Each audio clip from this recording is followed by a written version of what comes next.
বাহ, একে কিন্তু আসলে ধরেই রাখা যাচ্ছে না, ভাই খুব কষ্ট করে ধরে রেখেছে। আস্তে আস্তে আস্তে। আসসালামু আলাইকুম প্রিয় দর্শক, কেমন আছেন? আশা করছি ভালো আছেন। সবাইকে অনেক অনেক প্রীতি এবং শুভেচ্ছা জানাচ্ছি। বন্ধুরা, আজকে আমরা চলে এসেছি বিরুলিয়া সামাইর জামাই বাজার সাভার। এটি যে মিরপুর বেরিবাঁধ আছে, আপনারা সবাই জানেন, বেরিবাঁধের পাশে বিরুলিয়া ব্রিজের পরেই কিন্তু এই সামাইর জামাই বাজার। এখানে এসেছি বিশেষ একটি কারণে, সেটা হচ্ছে দেখেন মাশাল্লাহ দেখার মতো। আমি এত সুন্দর গয়াল গরু এখন পর্যন্ত দেখি নাই। সত্যি এত শান্ত এবং সুঠাম দেহের অধিকারী একটি গয়াল, এই গয়াল সম্পর্কে আপনাদেরকে জানানোর জন্য এসেছি। বন্ধুরা, এই গয়াল গরুর বৈজ্ঞানিক নাম হচ্ছে বস ফ্রন্টালিস। এই গয়ালকে সাধারণত চট্টগ্রাম বা বান্দরবন এলাকায় এই গয়ালকে বলা হয় বাইসন। বেশ একই জিনিসের অনেক নাম। আর এই গয়াল কিন্তু এখন লালন পালন করা যায়, অনেকেই ফ্রিজিয়ান গরুর সাথে কিন্তু ক্রস করে থাকে। এই গয়াল যিনি মালিক, যিনি গয়ালের লালন পালনকারী, তার সঙ্গে একটু কথা বলতে চাই। ভাই আসসালামু আলাইকুম। আসসালামু আলাইকুম। ওয়ালাইকুম আসসালাম, কেমন আছেন আপনি? আলহামদুলিল্লাহ ভালো। বাহ, আপনার সঙ্গে গয়ালের খুব বন্ধুত্ব নাকি? জি।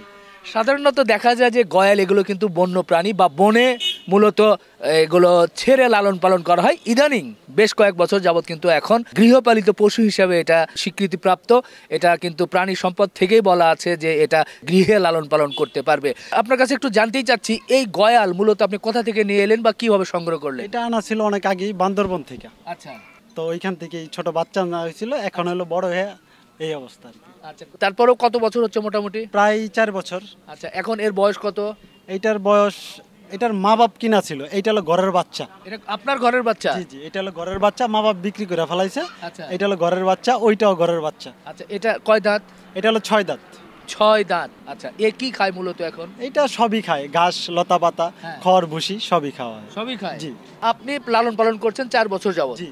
এই 4 বছর যাবত যে লালন পালন করছেন, মানুষ তো সাধারণত গরু ছাগল অন্য কিছু লালন পালন করে, তো এই গয়াল গরু লালন পালনের হঠাৎ আপনার মনে কিভাবে এলো বা কেন সিদ্ধান্ত নিলেন? এইটা হলো শখের বিষয়, দেখা শখ হয়েছিল, এর জন্য কিনা হয়েছে। আপনি কি করেন?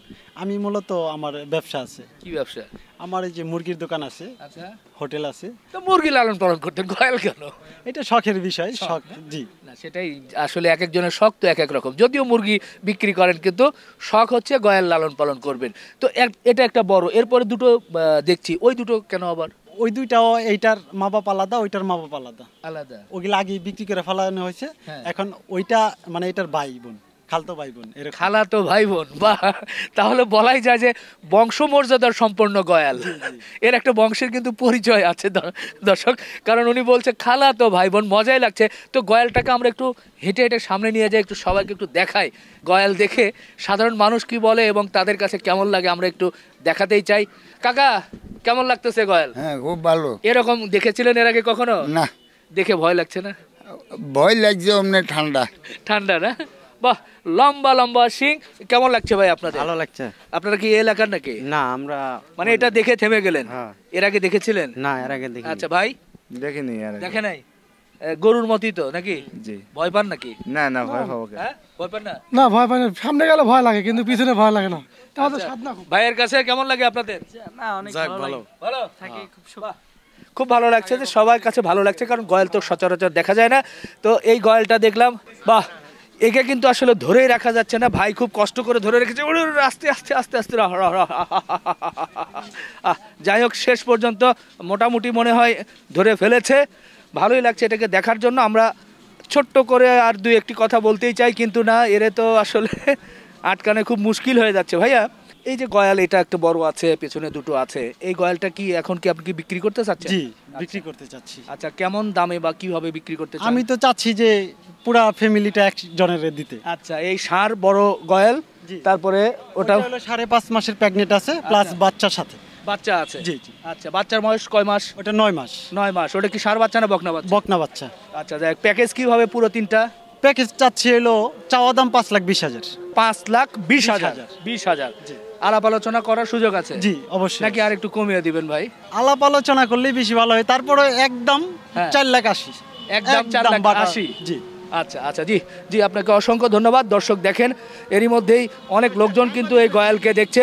এই বিশাল সাইজের গয়াল, এবং পেছনে এটা কিন্তু একটি মা গয়াল, অলরেডি কয় মাসের? 5 মাসের প্রেগনেন্ট, 5.5 মাসের প্রেগনেন্ট আছে, এবং বাচ্চা সহ সব সহ কিন্তু ওনারা চেয়েছে 5.5 লাখ। 4,80,000 হলে জি বিক্রি করতে চাচ্ছেন, ঠিক আছে তো? ঠিক আছে। আমরা প্রায় সব কথা বলেই ফেলেছি, একটু জানতে চাচ্ছি এগুলোর ওজনের একটু ধারণা দিবেন। এই বিশাল সাইজের গয়লের ওজন কেমন কি হতে পারে? শুধু মাংস তাও 8.5 থেকে 9 মণ। আচ্ছা, এর কখনো লাইভ ওয়েট করেছিলেন? না না, লাইভ ওয়েট করা হয়নি। আপনার ধারণা 8 থেকে 8.5 মণ হতে পারে। জি। আচ্ছা আচ্ছা, আর ওই যে ওটার একটু ওইটা তো প্রেগনেন্ট অবস্থায় আছে, তারপরে ধরেন 4.5 থেকে 5 মণ আছে ওইটা। আচ্ছা, কেন বললাম অনেক সময় আসলে ক্যামেরায় আসলে দেখে তো বোঝা যায় না কেমন কি ওজন হতে পারে, এই জন্য মূলত বললাম। তো ঠিক আছে ভাই, নিয়ে যান ভিতরে। দর্শক, খুব ভালো লাগলো আজকে এই প্রথম আমি এক বিগ সাইজের গয়াল কিন্তু দেখতে পেলাম ঢাকার এই বিরুলিয়ার জামাই বাজারে। আপনারা যদি এই গয়াল নিতে চান তাহলে অবশ্যই যোগাযোগ করবেন, যোগাযোগ করে নিতে পারবেন। ভালো থাকবেন, শেষ করছি, আল্লাহ হাফেজ।